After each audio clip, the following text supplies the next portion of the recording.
All right. Hey, good morning, everybody. Good afternoon, I suppose, as you're actually watching this. I'm Scott. I'm the physical therapist at Mercy Med. Welcome to our exercise club. Today we are doing something totally different and I think totally exciting for our exercise club. So instead of doing the regular exercise events like we've been doing for the past several months, today we have a 5 exercise challenge for you. Okay, and so the 5 exercises, you're going to see them in a minute.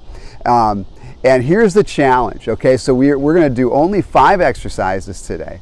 And if you do all 5 of the exercises and take pictures of yourself doing the 5 exercises and post them to your social media and tag Mercy Med, then we will give you a prize, okay? And so the prize will consist of some Mercy Med items, and so the first 5 people to post the pictures of themselves doing the 5 exercises will get Mercy Med swag. And so we're excited to do something a little bit different. We're doing these 5 exercises in different locations all over downtown, and so the other thing you can do, you'll get special bonus points and maybe an actual high five from me if you guess correctly where these 5 locations are. Okay, so we got 5 different spots all up and down the river downtown, and if you can guess where these locations are, bonus points and a high five are on the line.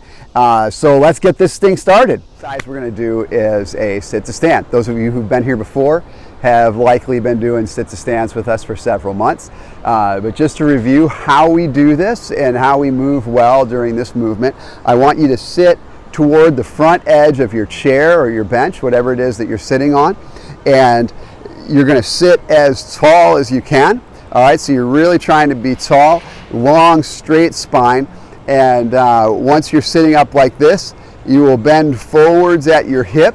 My back is still straight, and once your shoulders are above your feet, you're going to stand up. Okay, and then you'll sit down. For some, that's difficult, so I'll give you 2 options for what you can do if that is too hard. If you need to, you can put your hands on your knees and use your hands to press up, or you could also just use a little bit of momentum. So instead of going slow like I am and stopping there and standing, a lot of people find that if they sit up and just rock their shoulders forward and use that bit of momentum, that makes it a little bit easier to stand up. And so let's do some sit to stands together. Good straight back, shoulders over feet, and we will stand. And I have the benefit today of finding a relatively tall bench, so this is an easy day of sit to stands for your physical therapist today.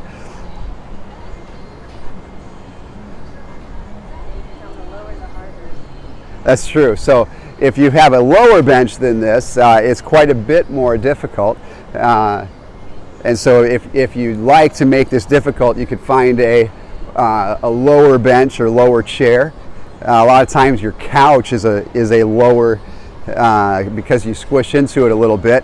And so that's a little bit harder thing to do your sit to stands from compared to me, where I'm sitting on this relatively tall brick bench here in Columbus. So I've got it easy today, but I'll work harder later on today. Has that been 10 yet, Casey? All right, Casey thinks that's probably only about 4 or 5, so we'll do 5 more.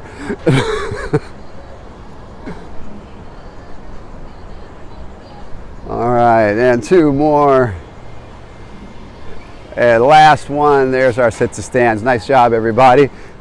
The next thing that we're going to do is we're going to do a small squat while we move sideways. And so what you're going to do is take a large step to the side and take a small squat and then bring your feet back together.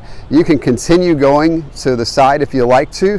Big step, small squat, feet back together. Depending on how big your space is, you could choose to do this all the way down the hallway and then come back. Or if you're like me and you're stuck between 2 sculptures, then you can just do 2 and go back and forth, all right? You can take bigger squats if you like to, depending on how comfortable you are with your squatting. A side view? Sure. So this will look like this from the side. So if I step out to the side, when I do my squat, I do it very similar to how I do the sit to stand, right? So I try to keep my back straight and I come back up. So back straight, just like we do when we do our sit to stand. That's actually why we teach the sit to stand, so that it's so that we can eventually get from there, so hopefully being able to squat. And so so sit to stand is a great way to teach somebody to squat if you haven't squatted lately, or for whatever other reason find yourself unable to squat. And so this is our side step with the mini squat. Okay, so the next exercise we're going to do is going to be a push-up, okay? And we're not going to go all the way onto the floor and do regular push-ups like we do in the Army. We're going to lean against a sturdy railing, okay? So if you happen to have a railing this sturdy at home, you can lean against it. You can lean against a wall and do your push-ups.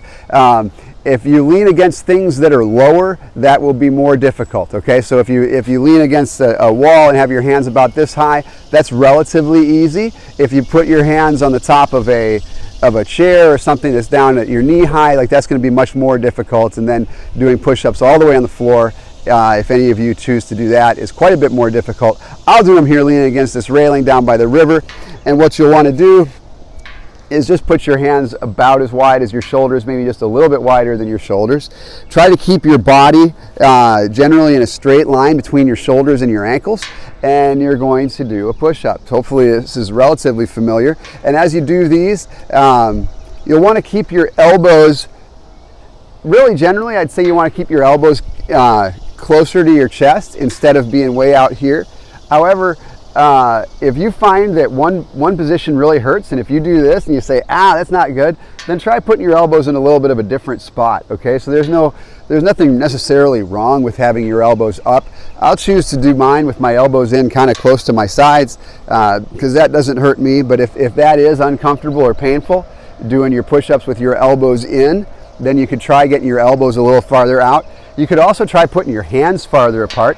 So if you find that doing your push-ups with your hands at shoulder width is difficult or painful, you could try putting your hands a little bit farther apart and see if that is a little bit more manageable for you. A turtle just floated by, but it's no longer visible. And so this is our push-up. All right, guys, so the next exercise that we're going to do is an exercise for our hip muscles.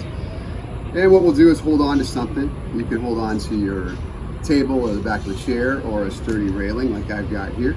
And you're going to stand on one foot, pick up the other foot, try to keep your legs straight, and we're going to move it out to the side.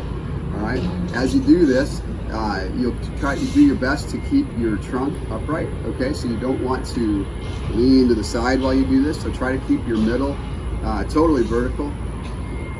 You will likely notice that even though this is the leg that's moving, this leg that's here on the ground is also feeling like it's doing some work as well to keep your balance.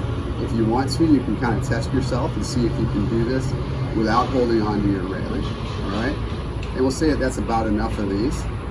And now I'll switch feet and do the same thing.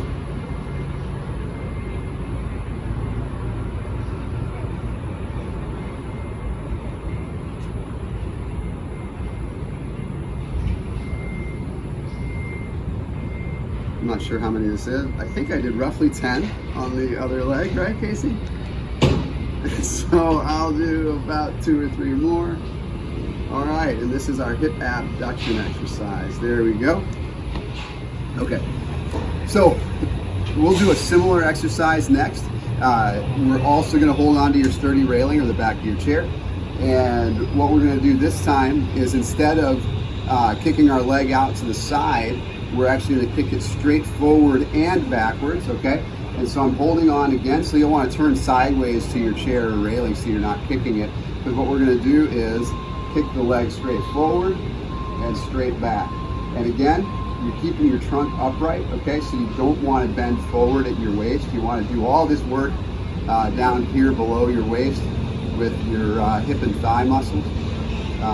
Again, if you want to, you can try to let go of your railing a little bit and see how your balance is. Mine is not perfect. So I'm a little wobbly today.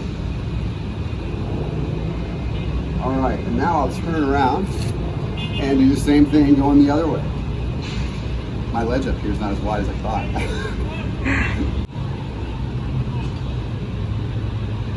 And just like the other one, you should notice that this leg that's not moving is working quite a bit. You may feel muscles in your foot and your ankle and your calf as your toes kind of try to grab the ground to keep you upright and maintain your balance. And so that's good. So even though only one leg's moving, both legs are actually getting a lot of work while we do this exercise, just like the one we did before out to the side. Okay, so the next exercise we're going to do is a step up, okay? And so you don't have to have huge rocks like I've got here. If you have stairs at all in your house, you can step up and down from your bottom step. A lot of people may have a single step coming into the entrance of your home, or maybe down into a sunken living room or something, but you need one step. If you truly don't have anything that you can step on, I suppose you can do more sit to stands now, because that's always a winning answer. Okay, so this next thing that we're going to do is a step up, and what you'll do is you'll stand at the bottom of your step or your large rock, and you're just going to step up with one foot. Okay, so I'm stepping up with my left, I stand all the way up, and then I will usually step down with my left as well, and then I'll do it the opposite way. So step up with my right and down with my right. Then I step up with my left and down with my left, and so on, back and forth. And this rock's actually pretty big, so this one starts to feel like work pretty quickly. You don't necessarily have to have a step as large as this rock. So really, if you can step onto anything, probably anything bigger than about 4 inches or so would be a good thing for you to step on. You can step onto a sturdy step stool, a sturdy bench, depending on how high you want to step. These rocks are very sturdy where I am by the river. And we'll keep going for a few more, but this is a good move. I think I underestimated the size of this rock when I decided to do these here.